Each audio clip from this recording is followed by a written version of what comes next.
एक गांव में एक मोटी औरत रहती थी। उसका नाम विमला था। उसके पति की कुछ दिन पहले ही मौत हो गई थी। अब तो मेरे पास खाना खाने के लिए राशन भी नहीं बचा है। अब मैं क्या कर सकती हूँ? अब मैं कल पास के घरों में जाऊंगी, शायद वहाँ कोई मुझे काम दे दे। फिर अगले दिन उसने घर घर जाकर काम मांगा तो उसे किसी ने भी काम नहीं दिया, क्योंकि वह बहुत मोटी थी। उससे ना तो ठीक से झाड़ू ही लगती थी और ना ही वह घर का कोई काम ठीक से कर पाती थी। परंतु विमला को कोई काम तो ढूंढना ही था। अरे, मुझे तो किसी ने काम भी नहीं दिया। ऐसा ही रहा तो मैं भूखी ही मर जाऊंगी। इस मोटेपन की वजह से मैं कोई काम भी ठीक से नहीं कर सकती। हे भगवान, तुमने मुझे मोटा क्यों बनाया? परंतु अब टेंशन लेने से भी क्या होगा? बहुत देर सोचने के बाद उसे एक आइडिया मिल जाता है। फिर अगले दिन विमला ने अपनी सारी कीमती गहने बेचकर एक कचौरी का ठेला खरीद लिया। वह पहले दिन सभी कचौरियों को अपने ठेले में रखकर मार्केट जाने लगती है। वह बाजार वाले रास्ते पर ठेला खड़ा कर देती है। अरे आओ आओ, गर्मा गर्म स्वादिष्ट कचौरियां खाओ। ये सुनकर वहां पर कुछ लोग आ जाते हैं। विमला सभी को कचौरी दे देती है। जब सभी कचौरियां खाने लगते हैं, अरे ये क्या खिला दिया? ये कोई कचौरी है? तुमने ऐसी बेकार कचौरी बनाई है, मेरा तो सारा मुंह खराब कर दिया। अरे जैसे मोटी खुद है वैसी ही घटिया मोटी कचौरी भी बनाई है। अरे हाँ, ऐसा मन करता है कि यह कचौरी को मैं इसमें फेंक के मारूं। हाँ भाई, ऐसी कचौरी को तो कोई कुत्ता भी ना खाए। फिर यह कहकर सभी वहां से चले जाते हैं। विमला ने जब खुद के बारे में ऐसा सुना तो उसे उनके ऊपर बहुत गुस्सा आ रहा था। वह शाम को जब अपने ठेले को लेकर घर आ रही थी तब वह रास्ते में धड़ाम से नीचे गिर गई। वहीं पर उसकी मौत हो जाती है। विमला मरते ही एक चुड़ैल बन जाती है। अरे यह क्या हो गया? मैं ऐसे नहीं मर सकती। अरे विमला, उठ जा। वह पूरी रात अपने शरीर को देखती रहती है और कल के बारे में सोचती रहती है। वह अगले दिन रूप बदलकर अपने ठेले को फिर से लेकर वहीं आ जाती है जहां उसने पिछली बार अपना ठेला लगाया था। चलो कोई बात नहीं, अब उन सभी से बदला लूंगी जिन्होंने मुझे मोटी कहा था।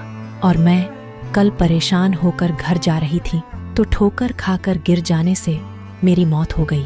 इन सभी के जिम्मेदार वही लोग हैं जिन्होंने मुझे मोटी कहकर मेरा मजाक उड़ाया था। यह सभी सोचकर वह पुकारने लगती है। अरे आओ आओ, गर्मा गर्म कचौरियां खाओ। जो पहले आएगा उसे एक के साथ एक फ्री कचौरी मिलेगी। ये सुनकर वही 3 लोग आ जाते हैं जिन्होंने मिलकर सबसे पहले उसका मजाक उड़ाया था। अरे पहले मैं आया, मुझे 2 एक के साथ एक फ्री कचौरी। फिर विमला ने सभी को कचौरियां दे दी और जो पहले आया था उसे 2 कचौरी दे दी। विमला ने उन कचौरियों में जादू कर दिया था। जब सभी उसकी कचौरी खाते ही जा रहे थे और यह देखकर चुड़ैल बहुत खुश हो रही थी। वह सोच रही थी कि जितना मन करे उतनी कचौरियां खाओ। तुमने मुझे मोटी कहा था ना, अब तुम्हें रात में पता लगेगा। फिर वह सभी विमला को रुपए देकर वहां से चले जाते हैं। रात में विमला घर जाकर चुड़ैल बन जाती है। अब पता लगेगा उन्हें जिन्होंने मुझे मोटी कहा था, जब वह खुद मोटे होंगे। जब देखती हूँ कौन मुझे मोटी कहता है, मैं पूरे गांव वालों को मोटा कर दूंगी। अगले दिन जब वह सोकर उठे तो उन्होंने देखा कि उनका पेट फूल गया है। अरे ये क्या हो गया मेरे पेट को? कल तक तो ठीक ही था। अजी और खाओ तुम कचौरी पकौड़ी। तुम दिन पर दिन अपने शरीर को बिगाड़ते जा रहे हो। परंतु मैं कल तक तो ठीक ही था। अजी तुम मुझे पागल मत बनाओ। ये पेट है, कोई गुब्बारा नहीं जो रात रात में इतना फूल जाएगा। अरे तुमने कभी मेरा पेट ऐसा मोटा देखा है क्या, जो तुम मुझे इतना सुना रही हो? और ये मुझे भी नहीं पता है कि यह रात की रात में इतना मोटा कैसे हो गया। हाँ, वैसे तो आज तुम्हारा पेट बहुत मोटा लग रहा है, परंतु तुम आज से कचौरी पकौड़ी जैसी तली चीजें नहीं खाओगे और मैं जो घर पर बनाकर दूंगी वह चुपचाप खा लेना। अरे उठो उठो तो सही, सुनो जी, जल्दी उठो। ये सुनकर वह तुरंत जाग कर बैठ जाता है। अरे क्यों पुकार रही हो, क्या हुआ? अरे तुम्हारे पेट को तो देखो कैसे गोलगप्पे की तरह फूल गया है। फिर वह अपने पेट को देखकर बोला, अरे ये क्या हो गया मेरे पेट को? कल तक तो मैं ठीक ही था और ये रात ही रात में कैसे फूल गया? तीनों आदमियों का पेट फूल जाने से वह बहुत परेशान हो रहे थे और इधर चुड़ैल फिर से अपना ठेला लगा लेती है। अरे आओ आओ, मेरे ठेले की गर्मा गर्म स्वादिष्ट कचौरियां खाओ। जो पहले आएगा उसे एक के साथ एक फ्री कचौरी मिलेगी। अरे मैं पहले आया, मुझे 2 एक के साथ एक फ्री कचौरी। नहीं, पहले मैं आया, मुझे मिलनी चाहिए एक के साथ एक फ्री कचौरी। नहीं, पहले मैं आया, मुझे मिलनी चाहिए एक के साथ एक फ्री कचौरी। अरे आप झगड़ा मत करो, मैं तुम सभी को एक के साथ एक फ्री कचौरी देती हूँ। चुड़ैल सभी को कचौरियां दे देती है, सभी कचौरियां खाने लग जाते हैं। अरे वाह, क्या गजब कचौरी बनाई है आपने। आपकी कचौरी खाकर तो मजा ही आ गया। अरे हाँ हाँ भाई, इसकी जैसी कचौरी तो मैंने आज तक नहीं खाई।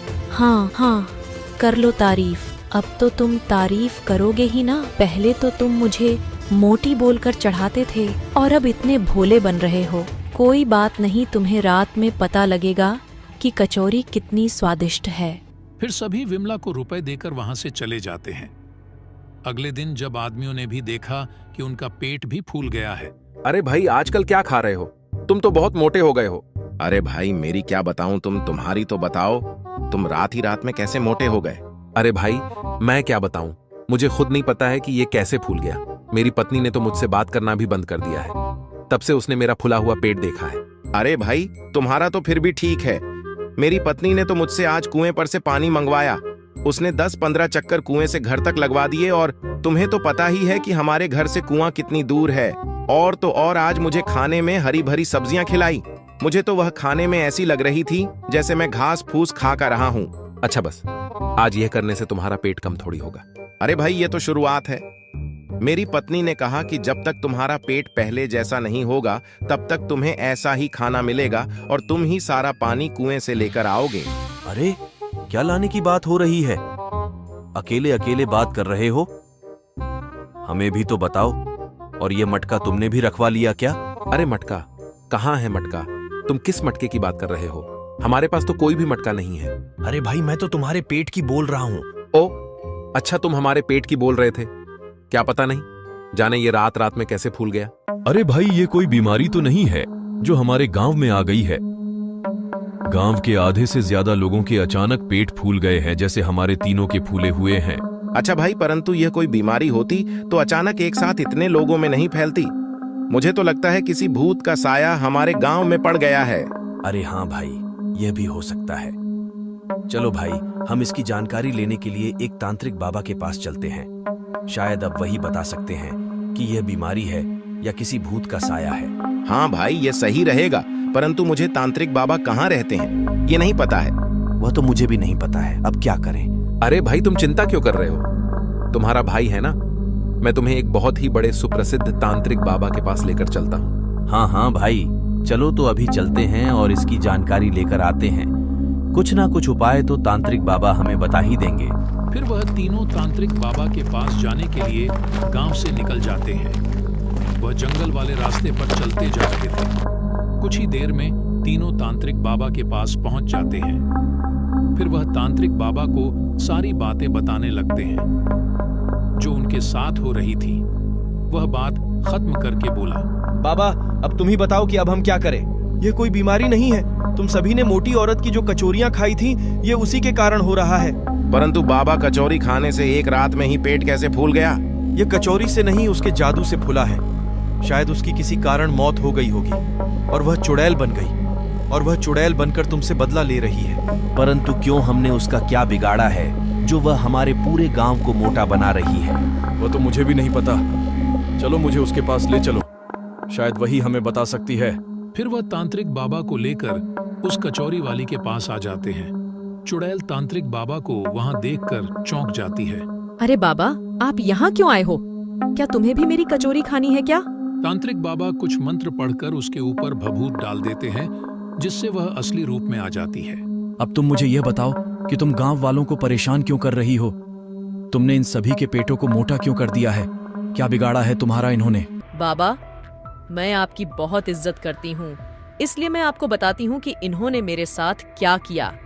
मेरे पति की मौत होने के बाद मैं जब सभी के घरों में काम मांगने गई तो किसी ने भी मुझे काम नहीं दिया और मुझे बेइज्जती करके भी भगाया। मुझे सभी मोटी मोटी कहकर चढ़ाते थे। मैंने जब अपना ठेला लगाया तो भी मेरी कचौरियों को सभी ने खराब बताया। कहने लगे कि जैसी खुद मोटी है वैसी ही कचौरियां बनती है। मेरी मौत के जिम्मेदार यही लोग। परंतु तुम्हारी मौत हुई कैसे? जब मैं शुरू के दिन अपना ठेला लेकर यहाँ से जा रही थी तो मैं बहुत टेंशन में थी कि मेरी कचौरी कोई भी अच्छी नहीं बता रहा है। ये टेंशन में मैं घर जा रही थी, तब मैं अचानक एक पत्थर से टकराकर नीचे गिर गई, जिसके कारण मेरी मौत हो गई। अब इनके लिए इतनी सजा काफी है। आज के बाद यह किसी को भी मोटा कहकर नहीं चिढ़ाएगे, और तुम्हारी मौत तुम्हारी वजह से ही हुई है। तुम उसे दिन सही से चलकर जाती तो यह सब नहीं होता। यह सुनकर चुड़ैल को अपनी गलती का एहसास हो जाता है। उसे तांत्रिक की बात सही लगती है। तभी तांत्रिक ने एक मंत्र पढ़कर उसके ऊपर फिर से भभूत डाल दी, जिससे वह जलने लगी। अब तुम्हारी आत्मा मुक्त हो जाएगी। वह चुड़ैल जलकर राख हो गई। फिर वह सभी पहले की तरह